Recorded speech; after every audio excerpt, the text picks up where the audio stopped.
Hello, Steve Sipress here on Throwback, Thursday, August 26th, 2021. I am throwing it back to at least a dozen years ago when I first met Ryan Chapman, the unforgettable Ryan Chapman. Now today, I just came onto Facebook and saw the news of a dozen of our U.S. Marines killed today in a terrorist attack in Afghanistan. My goodness, I've been thinking about Ryan, well, for days since the news of his way too soon passing, and knowing that I was going to record this today and just thinking, how could I honor him? What would I say? And then that news came. I have a lot of friends that are Marines. One of my law school roommates was a Marine, and I say was a Marine because he passed away at an early age as well. Otherwise, you're never not a Marine. Once you're a Marine, always a Marine. But anyway, that is just what a tough day for Americans and for the world in general. But especially, this is a tough week overall for anyone that ever met Ryan Chapman. I just can't imagine anyone who ever met him and did not like him. So in other words, maybe that's it. Opposites attract. But everyone liked Ryan, everyone respected Ryan, and Ryan, when I say a giant of a man, it's not because he was about a foot taller than me. It's because he was everything a man is supposed to be: a loving, caring father to 6 children, and his wife, dedicated family man. I remember inviting him to events up in Phoenix. He lived less than 2 hours away in Tucson. And he was like, he was so dedicated to his family. He wouldn't travel a lot. But I would see him once a year here in Phoenix for an annual small business marketing automation conference called InfusionCon, later called Icon, from the company Infusionsoft, their annual event. And Ryan was always a sponsor of the event. He was always, for me, a major part of the event, getting to see him and hang out. I found my signed copy, which I will now, of course, cherish more than ever, of a book that he wrote long before the word funnel became like one of the most, often used buzzwords in the world of online marketing. He wrote a book called How to Fix Your Funnel, named after his company, fixyourfunnel.com, which his brother Trent has taken over solo, of course, for about the past nearly a year since Ryan was diagnosed with this vicious form of cancer. And Ryan, just true to form, went right on social media and was posting, I don't know how many posts over the months, how often, but whenever it was, man, he was, first of all, what a battle he was going through. My mom died of cancer.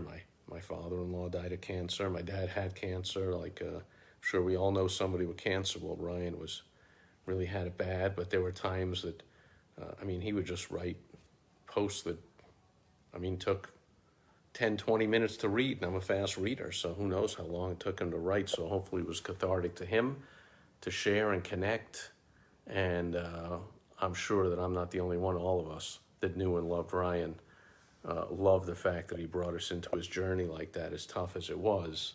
But there were ups, there were downs, until I wrote it the other day when I heard the news, like a gut punch, just a few weeks ago, when his wife posted on Facebook, hey, his last post a few weeks before that, I think, was like, hey, they cleaned out all the cancer and I'm going to be going home and things are great. And then a few weeks later, his wife just came on and said, that's it. He's only going to be with us a few more months. There's nothing we can do. And it wasn't understatement of the century, unfortunately, a few months. It was a couple of weeks. And then one of his sons posted earlier this week that Ryan had passed away. Such a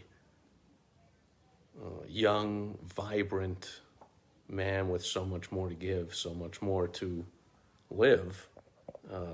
He had a heart of gold, always willing to give. He valued his time. Like I said, he he understood that his time, and especially his time with his family, were precious. But if you were able to catch him, like for instance, during a break at the booth that he was sponsoring, where there weren't other people around, man, you really just, Ryan just helped you any way he could. And I remember him coming to one of my All-Star Entrepreneur Mastermind events, and all my clients that had met him were overwhelmed. He couldn't stay long. Again, had to get back to the family. But I remember he said before he left, he said, "Man, what a great group of entrepreneurs you got here."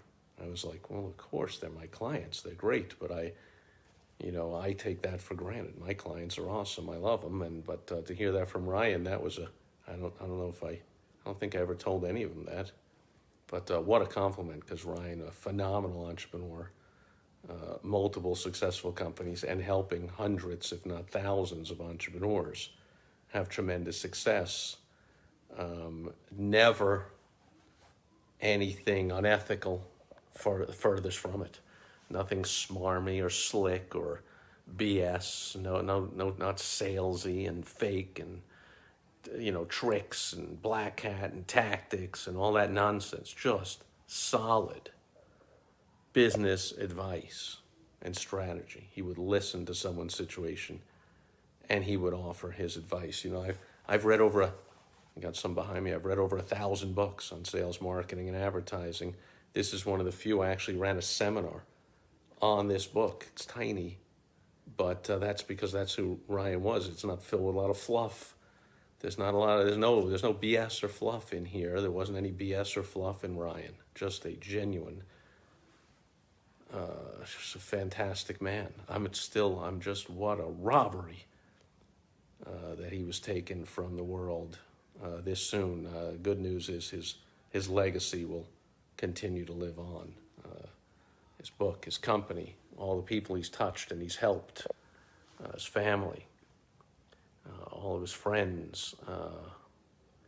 We'll never forget him. A great, great man. As great as an entrepreneur and as brilliant an entrepreneur that he was an even better man. And I know people say that a lot, but in this case, there is zero doubt. Amazing, amazing man. Hope I've done you the tiniest bit of justice, Ryan. Rest in peace, my friend. You are already missed. You'll continue to be missed. That'll do it for Throwback Thursday.